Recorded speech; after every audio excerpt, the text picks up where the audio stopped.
Dan, I love that song. Oh, wow. Doesn't it Love just it. get you in the mood? Oh, it does. Oh, yeah. I think I enjoy recording our podcasts, but what I enjoy telling everyone at the end is to strike up the band, you know? Just I know, you just can't wait. Can't Hear wait. that jingle. Probably the people listening can't wait either. But we can now, let's unstrike the band, Dan. Should we just strike it back up right now and just call it an episode? Let's call it an episode. 1 minute in. Uh-huh. Yeah. So when we say strike up the band, we of course are paying homage to our resident friend of the Woodhounds podcast, George Gershwin. He was the one who wrote the song "Strike Up the Band." I didn't even know that. I don't think. Yeah, common knowledge, Dan. Come on, trivia time here. Yeah. What did they teach you in that one-room schoolhouse up there in Wisconsin? Not common knowledge. We didn't have Not that common class. knowledge about George Gershwin, huh? We did not have the common knowledge class. No. Yeah. Okay. All right. Well, there is one thing that has happened this week. We're in the last week of February that is uncommon, and that is 36 inches of snow in like New York and Massachusetts and Maine, all the way up the eastern seaboard. Can you imagine trying to run a firewood business in 36 inches of snow, Dan? I cannot. I saw in like even New Jersey there was a few places, and I've been seeing some videos of people in their wood yards where they can't even see their log splitter. Yeah. Just buried. And it is different in a city. We learned that this year with my daughter. She lives in Pittsburgh in an area where it's all street parking. And that last big storm we had after New Year's, she couldn't, the people that were at home during the storm couldn't get out, and the people who were at work couldn't get in. Yeah. Everyone parallel parks on the street, the plows, there's nowhere to go. There's nowhere for the snow to go. And the plows that could get through put another 3 feet of snow on top of the cars that were parallel parked. And my daughter spent 3 nights in a hotel by her work. Wow. Yeah, that's something to see when they plow the streets or they clear the streets and there's just a line of cars, and it's almost like they're not getting out until spring. Like they're just buried. She sent us pictures about on day 3, the dump trucks were coming in and leaving, full of snow. They were taking them and dumping them in the river, evidently. There's just nowhere for the snow to go. Can you imagine living like that and your car? I mean, it's bad enough when you got to shovel out your driveway to get out in the morning, but then, your car is under, you can't even see your car. No. Because yeah, the plow it's buried crazy. it. And then the other thing is, like I watched a short little video from a guy out in, I think it was New Jersey or New York, but he was showing how they had gotten, I think, 13 inches of snow, and then over the next couple hours that like compacted down. And so there was like on the bottom, because it was so wet and heavy, that stuff just became like a big sponge, and then it froze overnight. So there was like 6 inches of just hard frozen ice on the bottom of the snow. Yeah. Just a mess. Yeah. Oh my gosh, that is. But we know that there are a lot of firewooders out through that area. But of course, firewood people are resourceful and industrious, and I am sure they are back up and running here. I would say so. I was thinking about I forgot his name, but the guy in New York that delivers in the crates going upstairs, going up to apartments. Yeah. Richard Hebby. Yes, man, that would just be something to have the to Woodbourne navigate through. Boys Firewood Company. Man, oh man, it'd be tough enough navigating with just the traffic, and then you throw on top of it all the snow. And there's nowhere to go. Crazy times. And he delivers with Ford vans, and I'm sure they're not the best for traction. No. In the wintertime. Yeah, Nope. boy. Well, I'm glad that we don't have that much snow here. We got some, but not that much. But as of today, the end of February, I am officially done with winter, Dan. Oh, yes. I am as well. I'm just waiting for winter to be done with me. Winter doesn't care about you, Dan. That's what it seems. It Uh-huh. seems that way. Yeah. Could you imagine, though, digging away a path to your log splitter? Ah, no. I can't. I would just Yeah. say wait till spring. Yeah. Yeah. So we want to thank everyone for tuning in to the Woodhounds podcast. We are the number one firewood podcast in the world. And we are fresh off of our very popular episode, Dan, of hand soap. Yes. We had a lot of fun comments about hand soap. They were even spilling into my own videos. Did you happen to like venture off into maybe shampoo and conditioner for this week? I got to draw the line somewhere here, okay? I'm still from Ohio. Bubble bath. Yeah. The description I was trying to describe the smell of that soap. I think it grabbed the hold of a few people because they're needing to know what it is. I think they were going to buy it and try to figure out what it was on their own. Yeah, We I'm should I'm have still we should confused have on that bought one. we should have bought stock in Mrs. Meyer's hand soap. Wow. Oh, yeah. Yeah. Look for one of those mailed to your house on your birthday, Dan. Oh, all right. Yeah. Yeah. Yeah.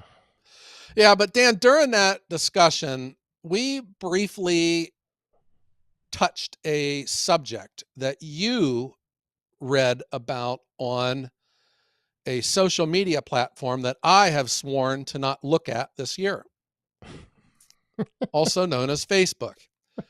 You were reading to me.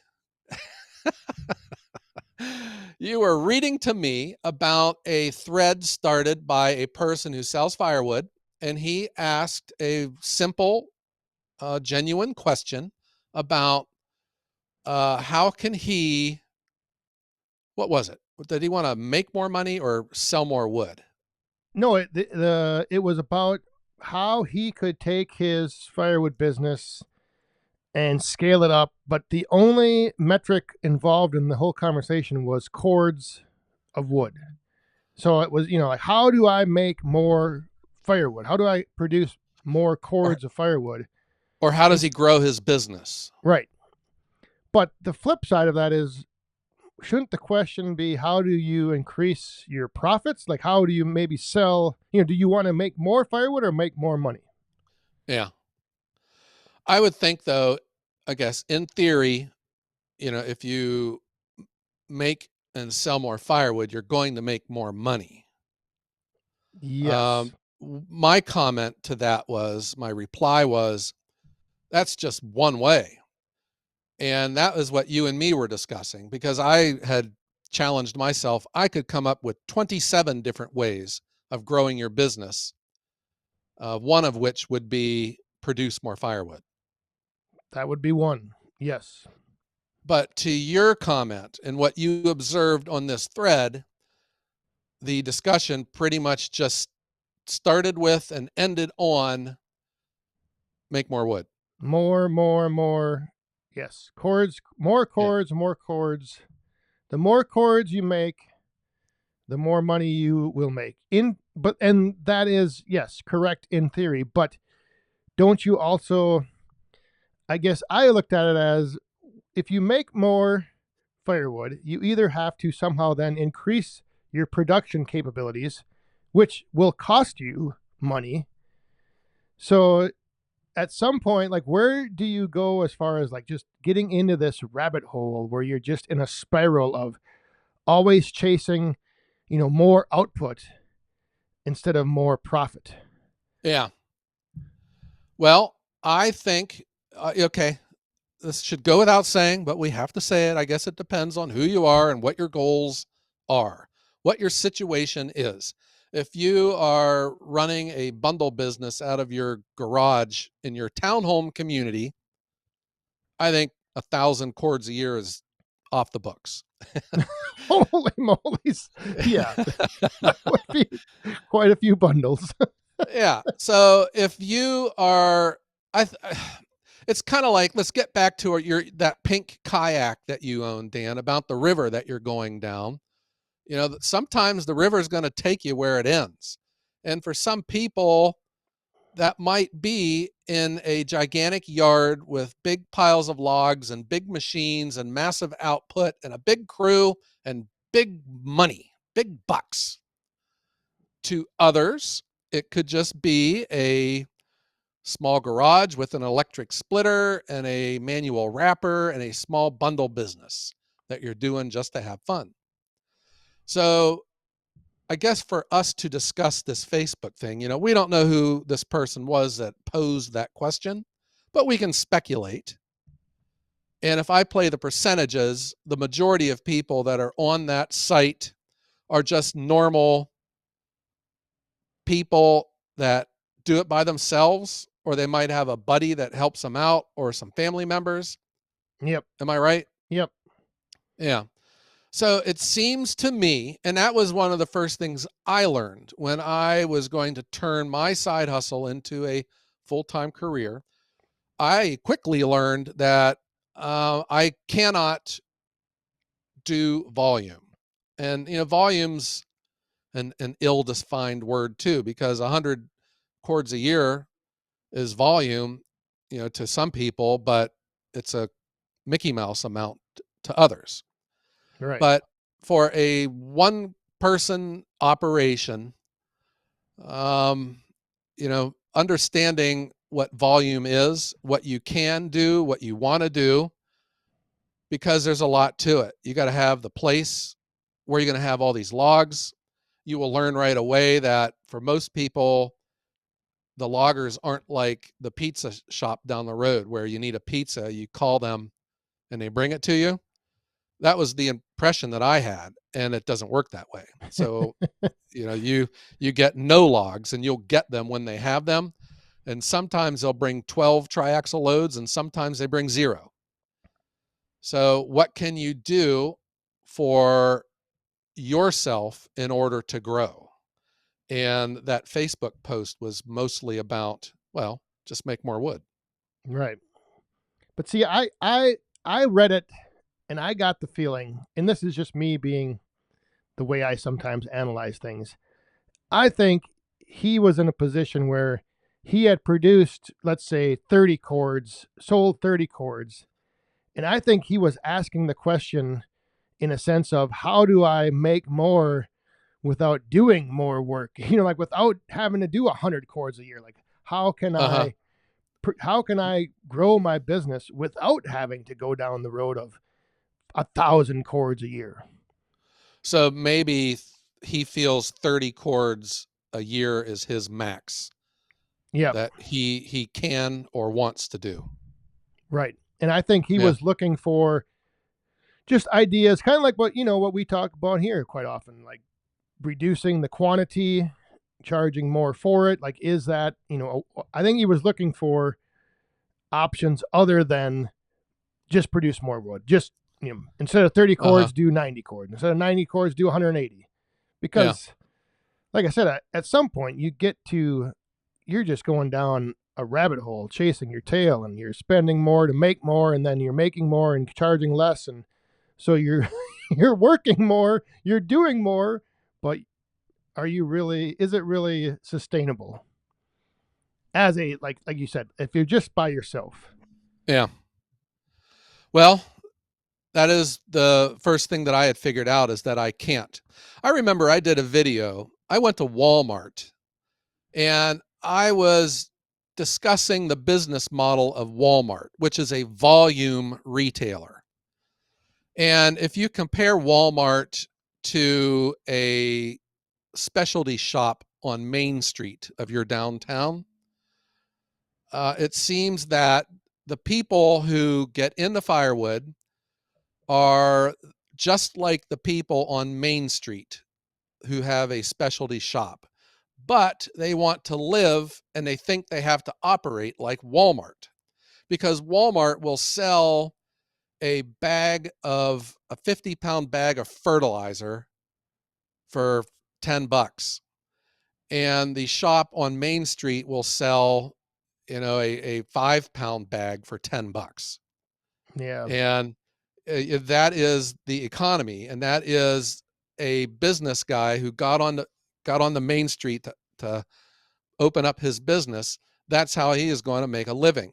So he can't sell 50-pound bags of fertilizer and make a living doing that because he does not have the shop space. He does not have the warehousing ability, because you got to sell a lot of 50-pound bags of fertilizer to make the same amount of money that he would make selling a 5-pound bag of fertilizer. He just cannot do it.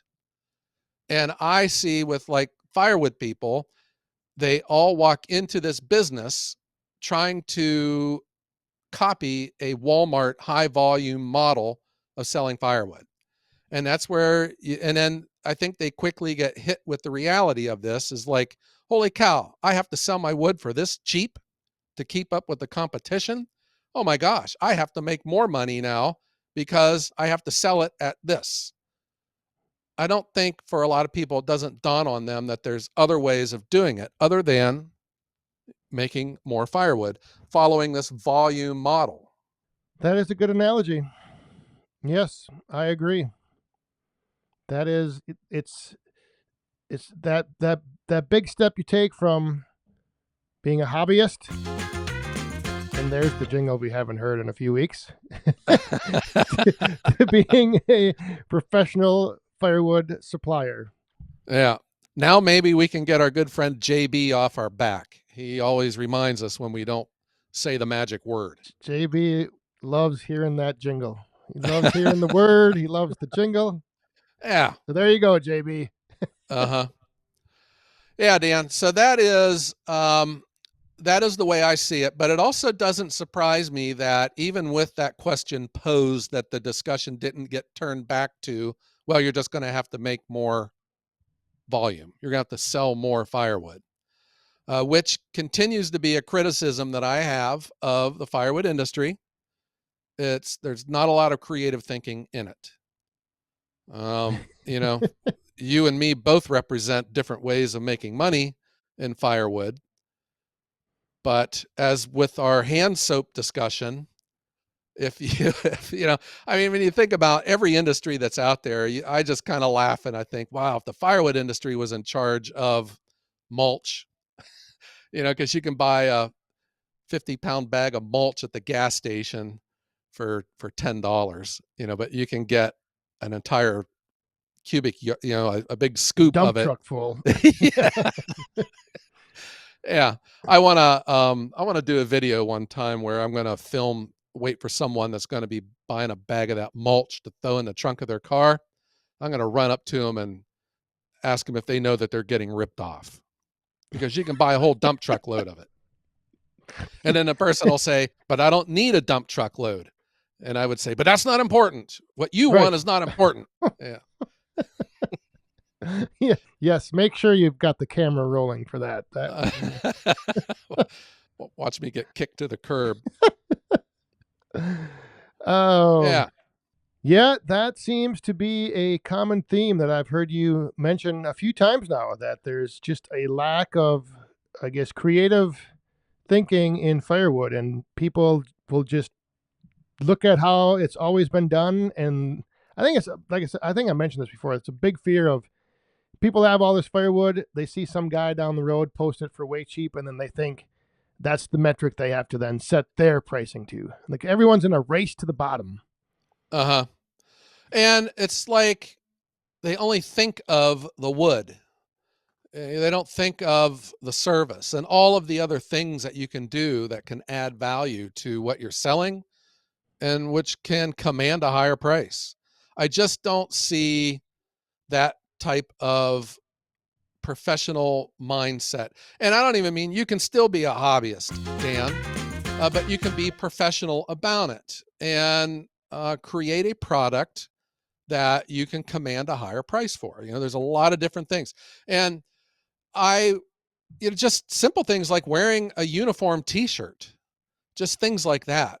Ultimately, they all conspire to make you command a higher price for your firewood.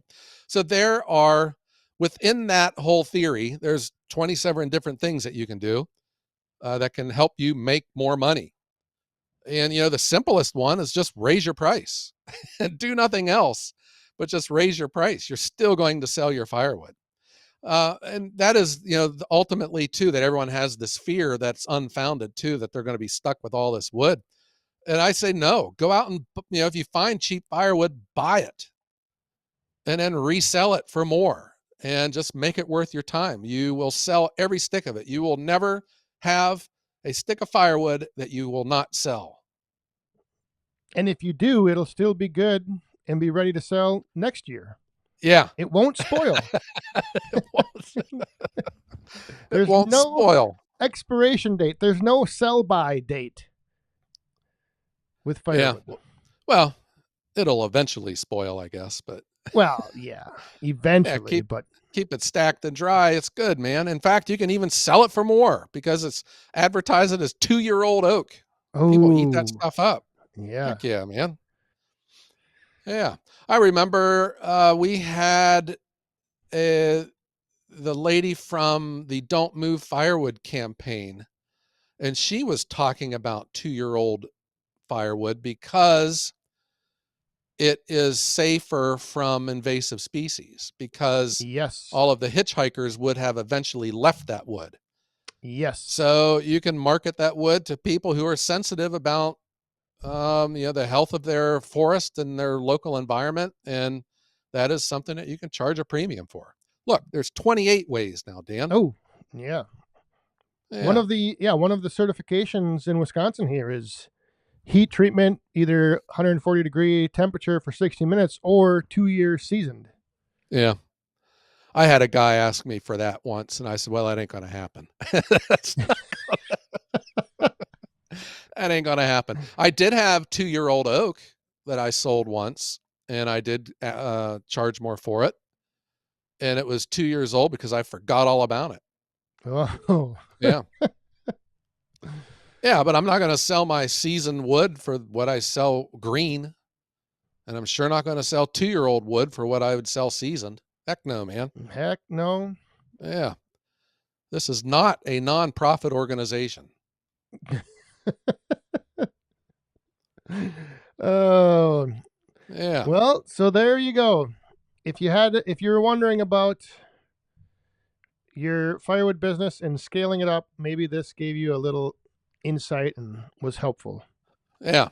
Scale it up by raising your prices. Yes, scale up Uh-huh. that wallet in your Yeah. pocket. Yeah.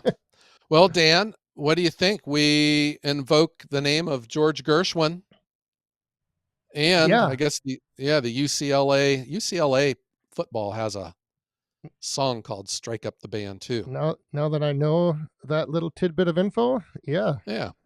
All right. let's do it. All right. Well, let's strike up the band. All right, the band has been strucken, Love that song. and we want to thank you for tuning in to another episode of the Woodhounds on your favorite streaming service each and every Wednesday morning at 5 a.m. Eastern.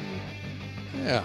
And if you are busy making more firewood, please consider giving us a 5-star review. It does help with those algorithm things that you hear about.